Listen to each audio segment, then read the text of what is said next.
On the morning of Thursday, June 20th, 2023, Highway 50 in Otero County, Colorado, was just like any other peaceful, free-flowing stretch of road. Commuters passed through, likely without any inkling of the impending chaos that would soon ensue. Also, it was a regular day for the Colorado troopers, who were patrolling this route when the call for assistance came in around 11 a.m. on that fateful day. The call, marked as a shots fired incident, came through the radio when it warranted instant response. The suspect was not just your run-of-the-mill lawbreaker. This individual had already left a trail of mayhem in their wake. Reports were pouring in, indicating that the suspect had not only discharged a firearm in the public, caused multiple crashes, but had also attempted to induce head-on collisions with other unsuspecting vehicles on the road. What was once a routine day for the Colorado troopers suddenly transformed into a high-stakes, high-speed chase. The once tranquil highway now echoed with sirens and the roar of engines as troopers raced to catch up with the suspect's vehicle. The regular patrol drive had been replaced by heart-pounding tension and the urgent need to bring this dangerous escapade to a close. As the troopers closed in on the suspect, a sense of determination filled the leading chaser. They couldn't let this wild ride continue, especially with the suspect's reckless behavior endangering innocent lives. The troopers knew they had to act swiftly and decisively. That's when the leading chaser decided to employ a strategic move known as Tactical Vehicle Intervention, or TVI. In a TVI maneuver, the front of a police vehicle is used to make controlled contact with the rear quarter panel of the suspect's vehicle. The intention is crystal clear: to spin the suspect's vehicle 180 degrees and put a halt to their journey down the roadway. So, with precision, the leading police vehicle nudged the suspect's vehicle, causing it to spin around dramatically and to a stop. Amid the whirlwind of the TVI maneuver, the once defiant suspect, Anthony Alfonso Sanchez III, found himself in a situation he couldn't maneuver his way out of. Troopers moved in swiftly, surrounding him with their squad cars. Exit the car! Hands up! Got me? Out of the vehicle! Out of the vehicle! Out of the vehicle! On the ground! What's going on? I got you. Dude, get out on the ground. What the fuck? Hands behind your Get on the back. ground. I didn't do Hands shit. behind your back. What's going on? Get on the ground. Okay, I got it. He's got a holster.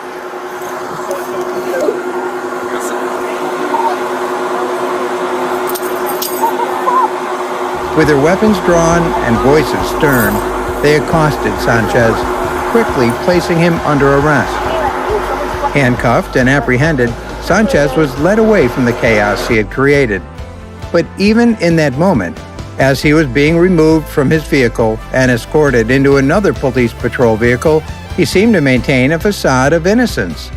With innocence in his eyes and deception in his voice, he declared, "I didn't do shit," and was repeatedly saying, "What the fuck?" as he was being searched by the cops.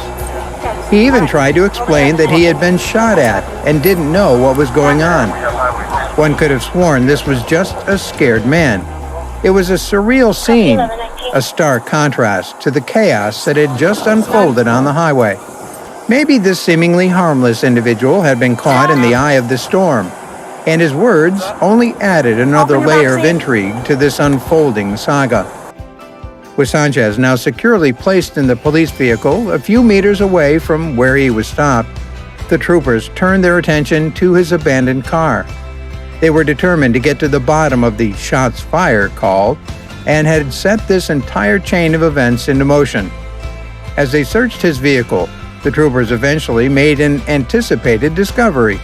Left on the floor of the passenger's front seat, they found a loaded pistol, obviously the same one that had been reported in the earlier shots fired call. The pieces of the puzzle were falling into place, and it became clear that this was no ordinary traffic stop. It was a response to a potentially life-threatening situation. The presence and confirmation of a firearm added a new layer of danger to an already precarious situation. The police had no idea that this was just the beginning of an astonishing series of events that would unfold in the next few moments. As the troopers were processing the crucial evidence they had discovered and conducting further investigations, inside the patrol car where Sanchez was put, a dramatic turn of events was unfolding. Sanchez, now handcuffed, shoes stripped off, and confined to the back seat, was captured by the interior camera. At first, the camera showed a startling sight: Sanchez sobbing in the back of the patrol car. It was as if the gravity of the situation had finally sunk in, and he was coming to terms with the immense mess he had landed himself in. He must have known that the walls were closing in on him. However, in the following moments, something changed. Sanchez raised his head as if he just realized something, and then, in an audacious and seemingly impossible move, he went for it. He immediately stood up on the car seat and performed an act that was only seen in movies. His hands were initially handcuffed to the back, but he managed to easily loop his legs through and got his hands in front. With this, though still handcuffed, he would be able to drive. And this is exactly what he did after squeezing himself through the center window to gain access to the driver's seat. The seconds that followed Sanchez's audacious escape attempt were filled with disbelief and shock among the police officers. Their initial astonishment seemed to momentarily paralyze them as they comprehended the unfolding situation. It was a daring move that had caught them off guard, and Sanchez had seized a fleeting moment of vulnerability to make his break. However, this moment of shock was fleeting. Within moments, the law enforcement officers sprung into action. One of the officers even made an attempt to run after him on foot, but soon realized it wouldn't work and turned back to join his team on the next course of action. They grabbed their radios and urgently began reporting the situation, communicating the gravity of the situation and the need for immediate backup. The urgency in their voices was palpable, and it was clear that they were not about to let this suspect slip through their fingers. Meanwhile, as they were reacting to Sanchez's escape, he had already gained a precious head start. The race was on, and part 2 of this real-life high-speed chase was about to begin. Now, how did Sanchez hijack the police vehicle and was able to drive it off? No, he did not hotwire it. Either of two things had contributed to the easy hijacking of the vehicle. The key was left in the ignition, or even more fortunate for him at that moment, the vehicle was left idling. You're probably wondering, how could police officers be so careless to leave a criminal inside their vehicle and leave the key in the ignition, or even worse, leave the car idling? Well, they are not careless. As a matter of fact, they were following the standard procedure, only that this Sanchez situation took an unpredicted turn. First, Sanchez's hands were handcuffed behind his back.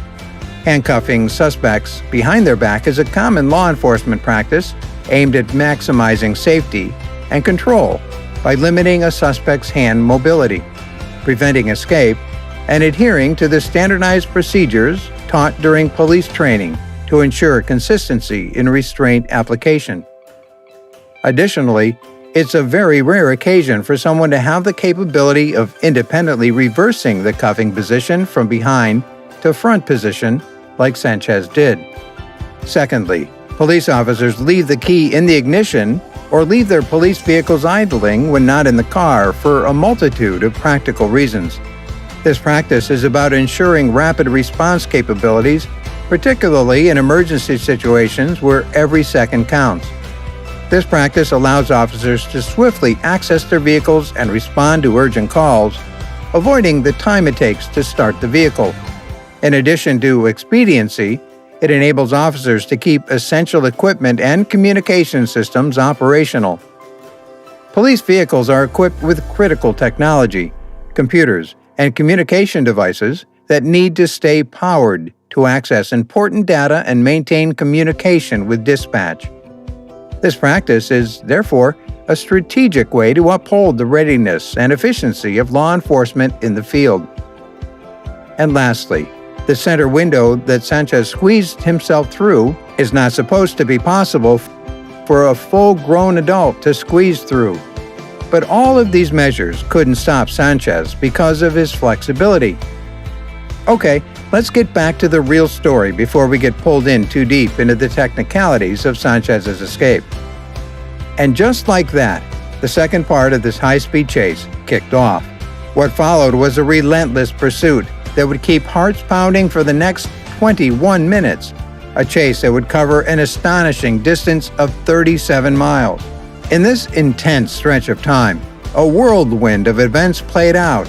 Sanchez, now in control of the stolen police cruiser, weaved through traffic, narrowly avoiding collisions with oncoming traffic and taking audacious risks. The police soon found out that he is a better driver than they had thought. Thus, they were hot on his tail, their sirens blaring as they relentlessly pursued the suspect. During these 21 heart-pounding minutes, the story took on a life of its own. Speeds reached well over 100 miles per hour as troopers relentlessly gave chase, with a constant cat-and-mouse game on the open road. As the seconds turned into minutes, the police officers soon found themselves facing a daunting realization. There was a rifle in the stolen vehicle, and they might not be able to catch up with the increasingly elusive suspect. Sanchez's stolen cruiser was a blur on the highway, and he seemed determined to escape at any cost. Faced with this dire situation, the police decided to deploy a specialized technique that just might turn the tide. They pulled out their ace in the hole: stop sticks. Stop sticks are portable spikes designed to be placed across the road, puncturing tires and effectively slowing down or stopping fleeing vehicles. Thus, the plan was executed by other police officers ahead on the road. With lightning-quick reflexes and a level of skill that left everyone watching in awe, Sanchez managed to dodge not one, but two sets of stop sticks. It was an incredible display of evasion, a feat that would have made even the most seasoned drivers envious of his ability to maneuver at high speed. The audacity and sheer determination of Sanchez were on full display as he swerved skillfully to avoid the impending threat. It was a moment that added an unexpected layer of admiration for the suspect's abilities, maybe even secret admiration from the pursuing officers. However, it's important to remember that law enforcement officers are not just skilled drivers, they're also trained to think on their feet. And so, when they witnessed Sanchez's remarkable evasion skills, they knew they had to come up with a new strategy. Recognizing that Sanchez had the upper hand in dodging traditional stop sticks, they devised a brilliant plan. Instead of laying the stop sticks across the road, they opted for a different approach. They attached a string to one end of the stop stick and carefully positioned it at one side of the road. The ingenious plan was to have one officer stay hidden from plain sight and hold the other end of the string, then pull toward where Sanchez would want to maneuver to. When Sanchez, in his stolen cruiser, tried to outmaneuver the police once again, he fell right into their trap. As he swerved to avoid the stop stick on the road, the hidden officer pulled the string to where Sanchez was maneuvering. It was a masterstroke of strategy and quick thinking, and it worked perfectly. What started as a brilliant strategy to stop or slow down Sanchez took an unexpected and tragic turn. The stop sticks did their job as the punctured tires caused the stolen cruiser to lose control. But what followed was a heart-wrenching turn of events. With no control over his vehicle, Sanchez's cruiser careened into a semi-truck parked alongside the road. The collision was devastating, and the consequences were fatal. The scene was one of chaos and tragedy. When the front end of the car smashed inward and debris scattered across the road, smoke billowed from the wreckage and the cruiser caught fire. The immediate aftermath was filled with chaos and urgency to put out the fire and rescue Sanchez. Sanchez, still conscious and could be heard shouting painfully, was rushed to the hospital, but injuries sustained in the collision proved to be fatal. He had a serious head injury from the crash and later died in the hospital. The driver of the semi-truck fortunately escaped unharmed, but the turn of events left everyone involved in shock and disbelief. In the end, what began as an extraordinary escape attempt in a stolen police cruiser ended in a catastrophic and heart-wrenching accident. The police had managed to stop Sanchez, but the cost was far too high, making this real-life story a stark reminder of the unpredictable and often tragic nature of such dangerous attempts of stealing police cars or being in a position to be chased by the police at all.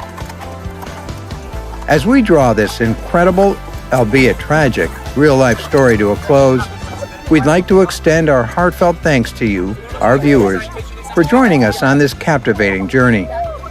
If you've been captivated by this story, please consider supporting our channel. Don't forget to hit that subscribe button, give us a thumbs up, share this video with friends and family, and leave your thoughts in the comment section below. So, until the next thrilling story, stay tuned and stay safe. Thank you, and see you next time.